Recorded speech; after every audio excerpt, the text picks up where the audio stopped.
Welcome to the BS Scouting Podcast. I am Bradley Patton, and I know it's been a while, but I got a special guest here with us today. I have Tommy Papas.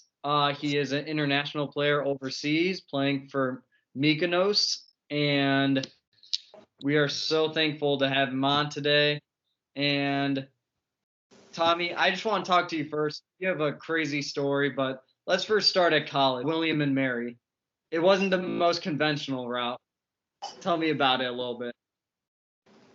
Yeah, it's really is a crazy story. I haven't heard of a story like this, but so my freshman year of college, I tried to walk on at William and Mary, and I got cut. Right, the coach said I wasn't good enough. I got cut, and at that point, as a young kid, like basketball is really your identity, right? Like, and it's Oh hard. yeah, It's hard to contemplate that it's over, right? That the hoop dream is yeah. dead. So I redirected that energy into taking the club team way too seriously. So for my first 3 years of college, 3 years of college, I play on the club team. Okay, and we're going to tournaments across the East Coast. Like it's serious. Like, and it's great because I'm at a level where I'm probably a little too good for the club team, but not good enough to make the D1 team. So Okay. I got the ball in my hands. I'm playing well. But my senior year of college, this is a crazy story. I haven't really talked about this. My roommate gets suspended. He's on the team and he gets suspended, and Uh-huh. they need a walk on for practice. And Okay. I'm like, and I'm in a predicament at this point, like because I love the club team. I'm so invested in the club team. I want to Yeah. win a club national championship, but I have this once in a lifetime opportunity to be Division One basketball player. Yeah. So I basically had decided to stay on the club team. Like, I'm not giving this up. Yeah. And then my dad said, "Are you out of your mind? Like, go play Division One basketball. Your life, go play." So I ended up trying out for the team my senior year, make it, and now I'm a walk on at William and Mary. Um, after that, after the season, one thing that's really interesting, we were really really good that year. Yeah. We have Yeah. There were like 5 or 6 pros on that team. Mm-hmm. Like, we were one of the best offenses of all time in college basketball. We shot like 50, 40, 80 from as a team. Yeah, and that's insane. Yeah, it's like historical, unprecedented. I didn't play a lot, but after the season, again, I'm talking to my dad, and he's like, "What do you think you're gonna do?" And I want to get into coaching, maybe. I want to do this. I want to do that. Huh? He's like, "Listen, go to Greece," because he had played in Greece. Yep. He's like, "Go to Greece. We'll get you an agent. We'll put you again in front of teams, and you'll have an opportunity to make a professional team in Greece." I said, "Let's do it. Why not?" Yeah. So that's interesting. So that's kind of how you or your father was a big reason why you were so confident about going overseas and just trying it, basically. Yeah, he had a "what can you lose" attitude, Yeah. and I'm a fan of that in general. Like, it's like an asymmetric bet. If I go over there and I make a team and I make a splash, now I'm a professional basketball player. Right? Yeah. That's If the it doesn't dream. if it doesn't work out, then I just go back home and I've figured things out, like as a regular, college graduate. Yeah. So fortunately, it worked out. I'm in my this is my third year. Mm-hmm. So yeah, I'm really, really, really excited about where things are going. Okay. Yeah. So, what are some of the challenges with going overseas? Because I mean, I know for you, so you grew up in New Jersey, so I assume there's little bit of a language barrier there. So I mean, yeah, how difficult was that? How difficult was that alone? okay. So in, all the coaches are Greeks. Like all the players are Greeks over here. So me, I'm Greek ethnically. However, I speak Greek. Mhm. I speak very, very little. It's like a big dream of mine to learn Greek. It's a big joke with my Okay. teammates. But you could imagine being a rookie, Yeah. being a younger player, not having played in college a ton, right? Not having established myself, having to go to a different country, being good enough to make a team, but in a position where the whole practice is in Greek. I'm unfamiliar with my circumstances, unfamiliar with the systems, the style of play, and now I got to pick everything up on the fly. Yeah. Yeah. Really. Yeah. So I mean,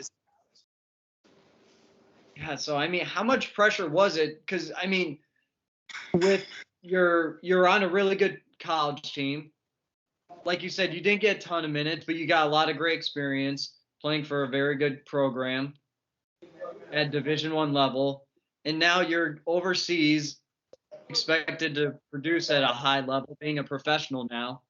I mean, how much pressure? How much does it change for you? Was there a change in pressure? Did you always feel that pressure?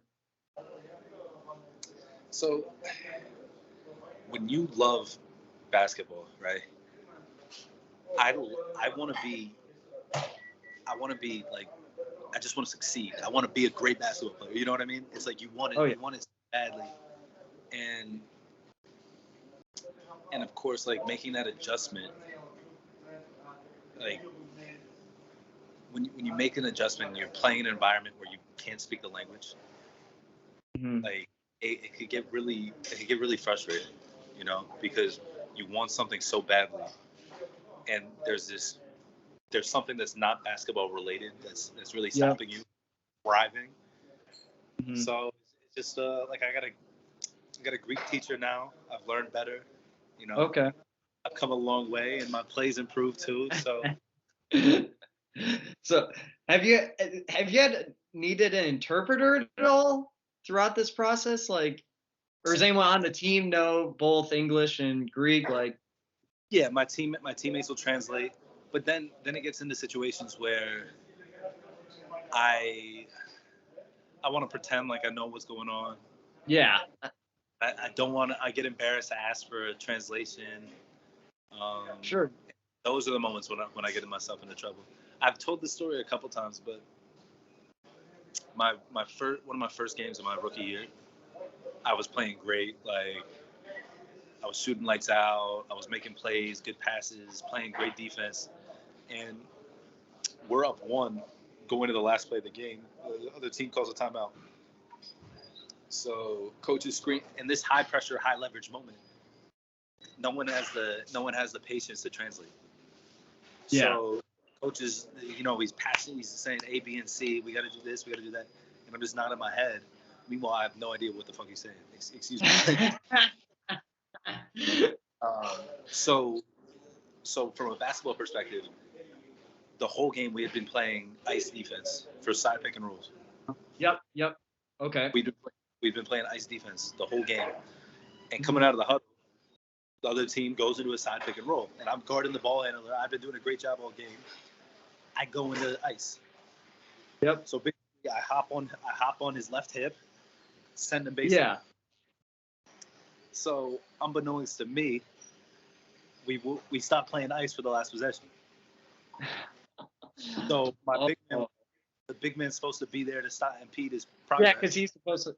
So yeah, for those who don't know, like icing the screen means forcing him away from the screener, forcing the ball handler away from the screener towards the help. And I'm guessing your big man was maybe hedging, expecting. He was expecting like a soft hedge, high and flat, but Okay, yeah. So he he was on was the other side. if you ice and your big man isn't on the same page as you look Yeah. really, which and I looked really really dumb as he been lane and scored a game winning layup, you know, and I was upset because it was an opportunity to like prove to my coach, hey, I could play at this level. I could play at this level, you know. I could help this team win. I started the game. I played like 30 plus minutes, and then one play it just ruined all that. Yeah. And I don't want to make it seem like No, yeah, I know what you're saying, but yeah, I mean, it is tough for someone who's been in the States and trying to go overseas and make that adjustment because I can promise that you're not the only person who has that problem. I bet. Right. I'm not. But yeah, it's gotten better though. It's gotten better. Well, that's good at least. I mean, so yeah, so what are some of the differences between like playing in the States and overseas, like stylistically? Like, what are some of the differences just on the court, even or off the court? Sure. So in the States,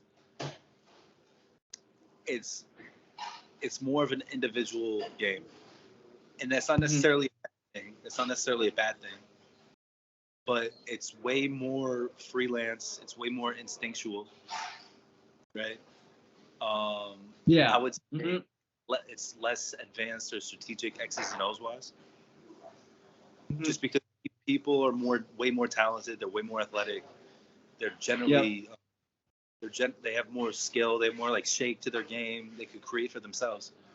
Whereas in Europe, it's a 5-on-5 team game. And I'm not saying it's more like people try to be purists and say, oh, that's how the game should be played. It's just two different styles.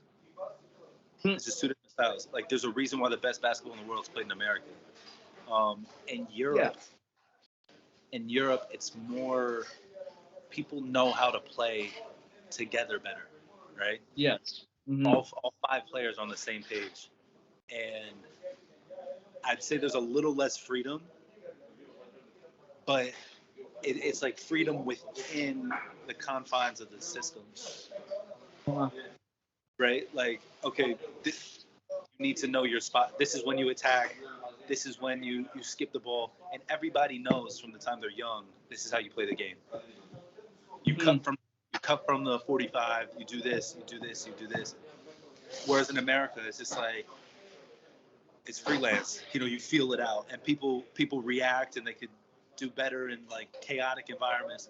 And Europe, they try to reduce as much chaos as possible.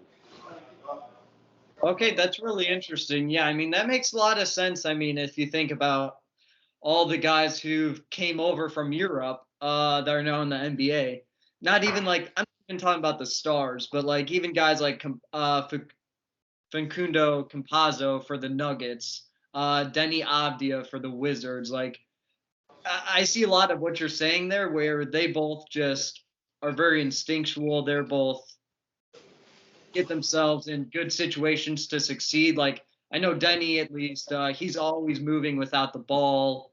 Very good, very smart cutter. And like you said, they coach that. Yeah, they coach it.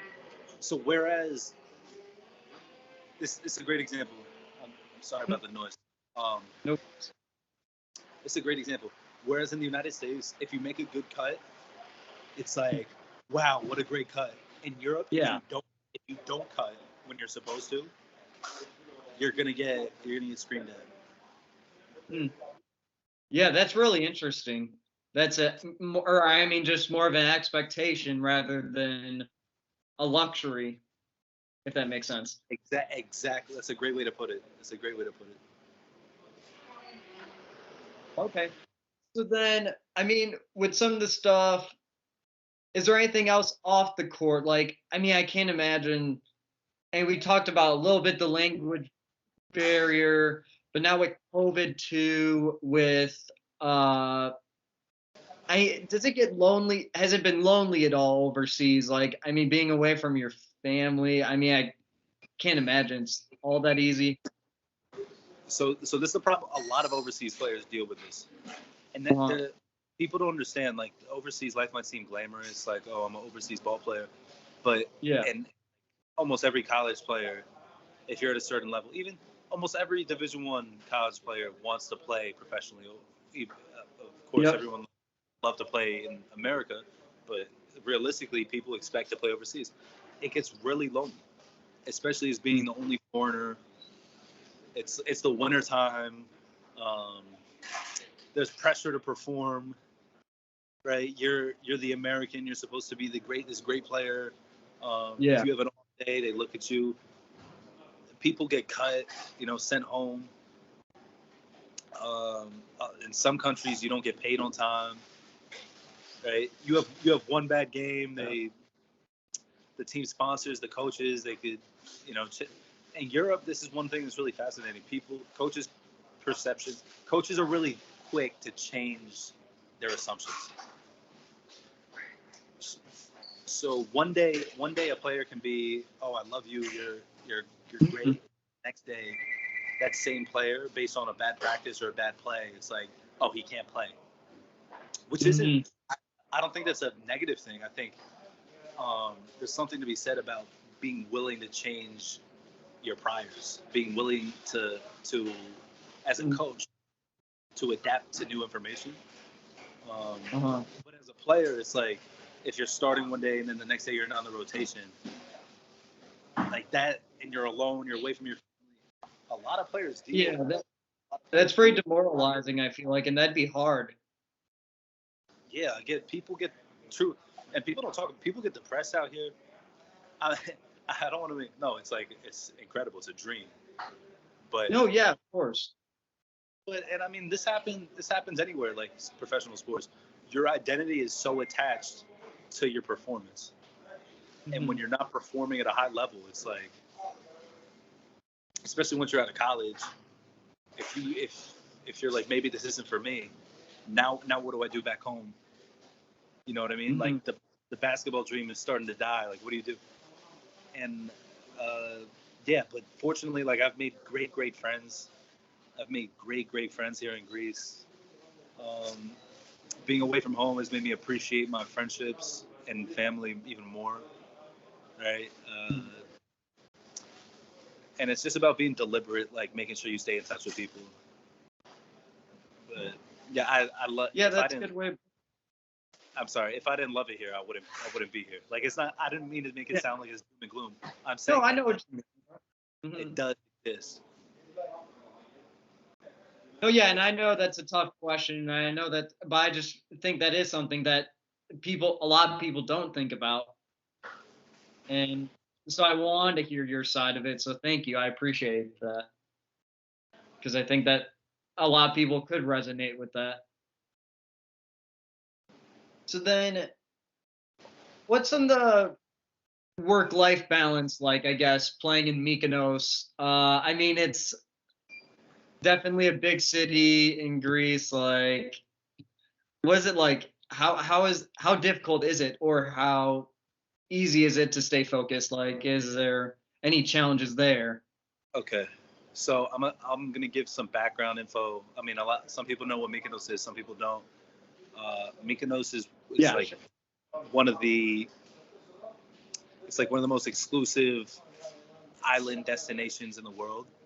A yeah. lot of people call it, in the summer, the people call it the party capital of the world. When I'm here, you you see billionaires getting off yachts, you see celebrities, you see the most beautiful women you've ever seen. You see, it's absurd. It's like a fantasy land. Uh, you see NBA players here all the time. Luka Doncic, Mhm. I saw him last summer. He was actually our team physical therapist is when Luka comes here, he works with Luka. So Okay. like we're connected in that regard. I met Luka last summer. He was cool. Um, but yeah, you see so many celebrities. Honestly, like I Yeah. I go out a lot. I go out a lot. But what the good thing is, it's seasonal. Uh huh. So in the summer, it's the place to be in Europe. It's the place to be in the world. Like the parties, they go until 6 a.m. You're surrounded by beautiful women and the best DJs in the world, and it's just incredible. But Mhm. as you get into September and then October, it all winds down. And Mhm. fortunately, that couples with the start of the basketball season. So we started training camp around September 1st. So while we did have some overlap, like when we first started, there was stuff Sure. going on. Yeah. We really get to lock in as the island shuts down. Right now, there's there's nothing going on here. All the Okay. partying's done. The clubs are closed. The tourists aren't here. Like, so we have the opportunity to just lock in on basketball. But the challenge is now, the money's made in the off season. How so? Like, in the NBA, like players make their money in the off season. Well, yeah. Like put in the Yeah. work you put in the off season is what's going to get you paid. Not like Oh, during the yeah, season. yeah. During the season, it's a little too late. So, Yeah. I mean, when you're hungover and wake up at 2 p.m., it's a little bit hard to put your full effort towards improving as a basketball player. Yeah. I can imagine that. But again, we make it work. I don't go out every night. I still work. I work really hard. We're really competitive. In the summer, we'll play 3-on-3 almost every day. 2-on-2, 3-on-3 every day. Like, go really, really hard at each other. I'm big into weights. I do my sprints. But of course, if I didn't, you just got to make sure you sleep enough. Yeah. You got to make sure you sleep enough. If you sleep and eat enough, then especially as a young person, your body could put up with a lot. Okay. Yeah, I mean, that makes a lot of sense. So then talk to me a little bit about your team. And I know, so with Europe, they have a little bit of a relegation promotion system as opposed to, so I mean, a lot of people here may not be familiar with it. So like kind of like the Premier League with soccer. Right. If you do well, you move up a division. If you do bad, you get demoted. So tell me a little bit about your team. I believe you guys are B right now, if I'm not mistaken. So we're C, and Okay. but we have one of the biggest, and a lot of people would say, like, when I explain, oh, we're in the C League, right? They kind of look at it as like less legitimate, but Sure. Yeah. first year as a team. Yeah. So I'm basically a part of an all-star team. Like, there's so much money on the island because of how successful of a tourist destination it is. I'm a part of this all-star team put together to dominate our league this year, to dominate our league next year, and to move into the A division. Okay. Is that something? So you didn't have to choose to start in the C division, correct? You could have. No, I listen. Truthfully, I'm here because I love this island. Mhm. I've had some of the best memories of my life on this island. And if I'm gonna be away from family, I love basketball so much, but Yeah. if I'm gonna make that decision to be away from family, I'm going to make it the best of both worlds, so to speak. Yeah. Right. Like, I'm playing professional basketball. I wear one of the most famous islands in the world across my chest, and I think that's the coolest thing ever. Like, I'll be completely honest. Girls treated me different. Like, I was playing in Greece I played in a smaller city before. Girls treated me differently once I put the name of that jersey on the name of the island on my jersey. Like, and that's not why I do it, but there's that much cloud associated with Mykonos. So, So yeah, there's and I could play in the first division. Like, I might do that next year. Like, me and my brother might team up because my little brother George. I don't know if you remember the kid who dunked on Kansas, who stole the ball and dunked on Kansas. Yeah, I actually have done information on him. Yep. Yeah, he's a good player. George Pappas, he's really he's incredible. He was first team all conference preseason. He's a shot to play in the best leagues in the world. Incredible shooter. Like, people know him from that dunk, from the steal and dunk at the end of the game of Kansas. Yeah. But he could play. He's a player. And next year we might be a little package deal, play in the first division together. We'll see. That could be fun. Next shot. Yeah, I mean, that'll be interesting. That'll be fun for you, I'm sure. A dream come true. Playing with your brother overseas, if that happens. And that's a dream. I mean, playing in Mykonos is a dream. Well, yeah. He's a little bit too good for our team here. Like, but playing together with your brother, that's an even better dream, in my opinion. Yeah. So tell me a little bit about your game, because I actually don't know a ton on your game too much because there is a little bit of limited film. Right. Uh, I mean, even I actually saw your podcast where you said you used your rec film or your club film Right. to show to the European teams to You know, get it's funny. yourself a spot. Yeah, they didn't know what they were looking at. They just saw a bunch of buckets, and they're like, "All right, this works." Um, So so, they have no idea. They couldn't know you were playing against. I mean, look, I mean, I don't think that clip I mean, got me. ball's ball. That clip got my foot in the door, but my performance Yeah. during got me my Oh contract. yeah, for sure, for sure. So my game, I'm adaptable, and my game's kind of evolved over time. I used to be, like a pure point. Mm-hmm. I used to be a pure point. You know, even before that, when I was younger, I was just a straight shooter with range. And then actually, Well, I lost some vision in my eye, and that kind of affected my shooting. So I became, and especially playing with my brother, okay. playing with my little brother, who's like he's a killer, like a scorer. He'll put up 30, 40. I turned into a pure point. And then now I've kind of, as I've gotten more in the weight room, and I've really, really focused on my athleticism. You know, people don't realize I used to not be able to touch, like I couldn't touch the rim. But now, the last 2 years, I've just been over and over again trying to dunking, like doing sprints, plyometrics, trying to dunk in the weight room. Mm-hmm. You know, now like I have the most bounce on my team. Like that's a trainable aspect. Wow. Okay. People don't realize that like you could train your bounce significantly, and the best way to do that is just dunking consistently.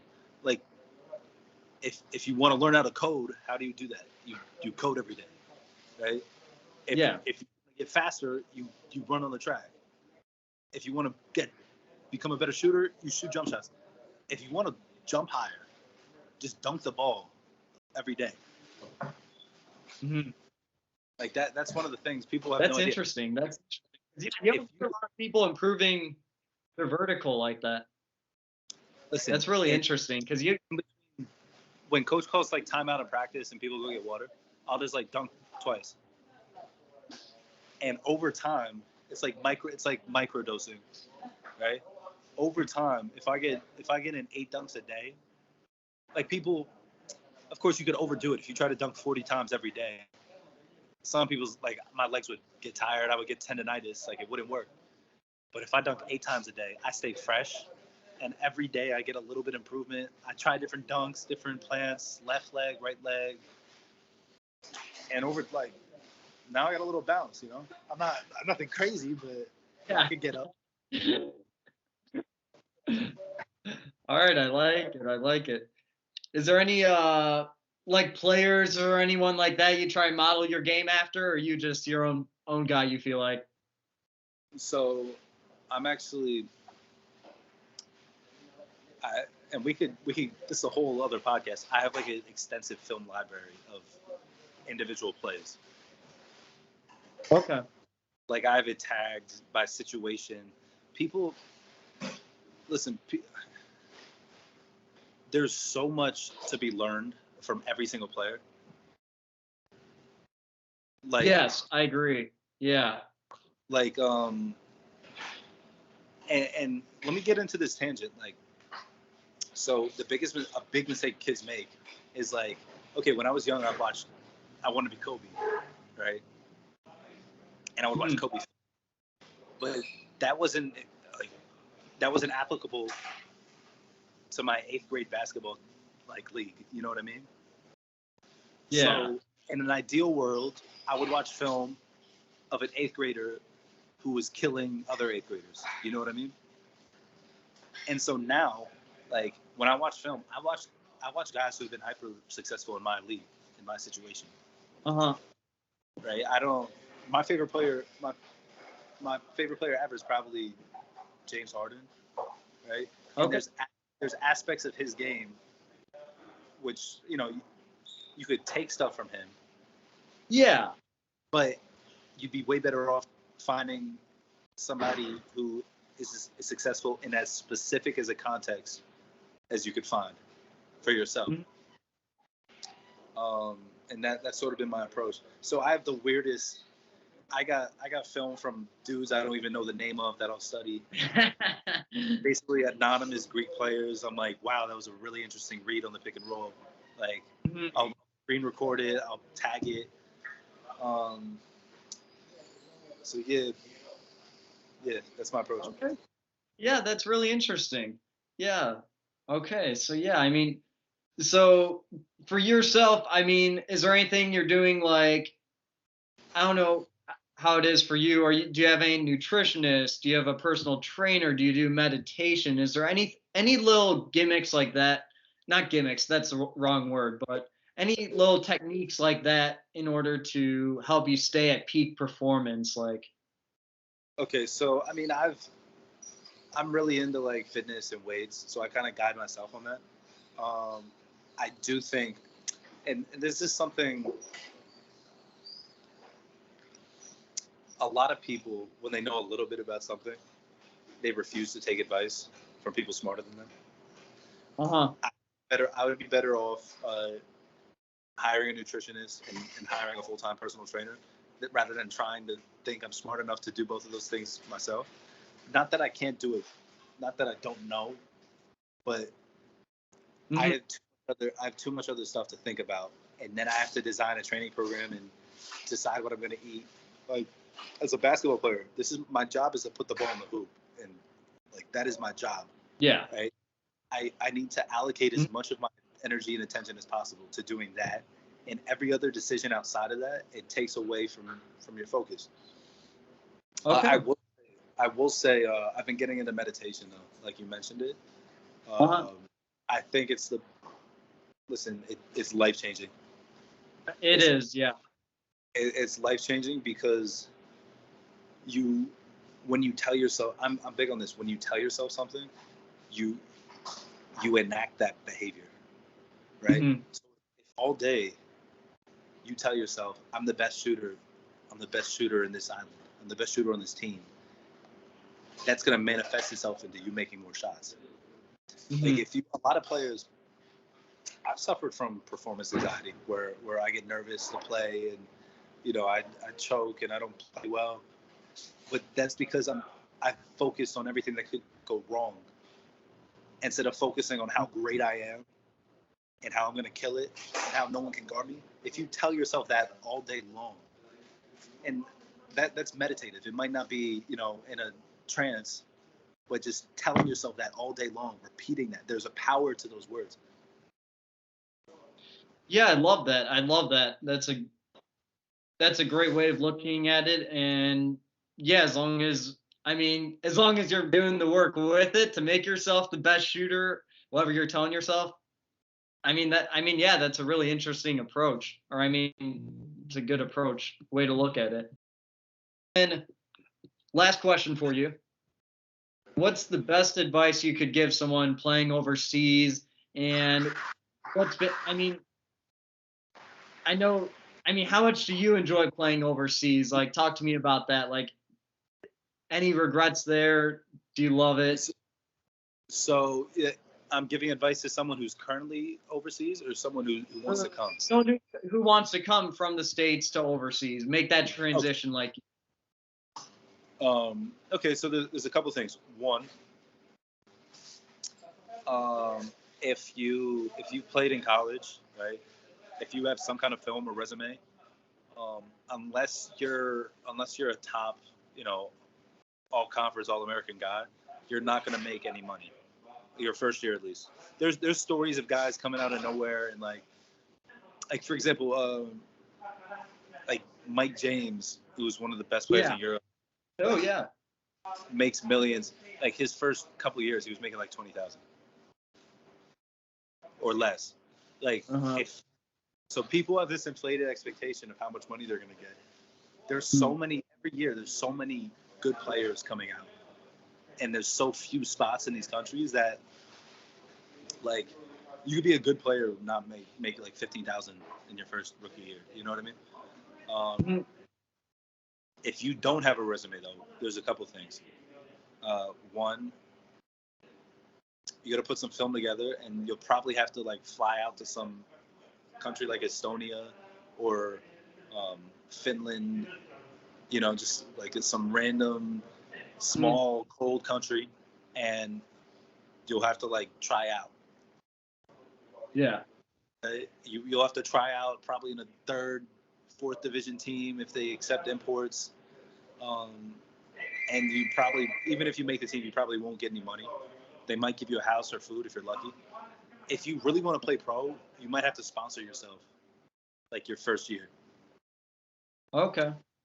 You might have to pay for your own house and food, take no money from the team, just to establish and say, okay, I averaged 15 points in the third league of Finland, right? Mhm. Now you have something to take to your next team. Uh-huh. And of course you got to work with an agent, right? There's hundreds and hundreds and hundreds of agents. Like there's Facebook groups, international basketball agents. But like the reality is, unless you have like a legit college resume, it's going to be really really difficult. This is one thing I've never heard of anybody doing, but it's a possibility.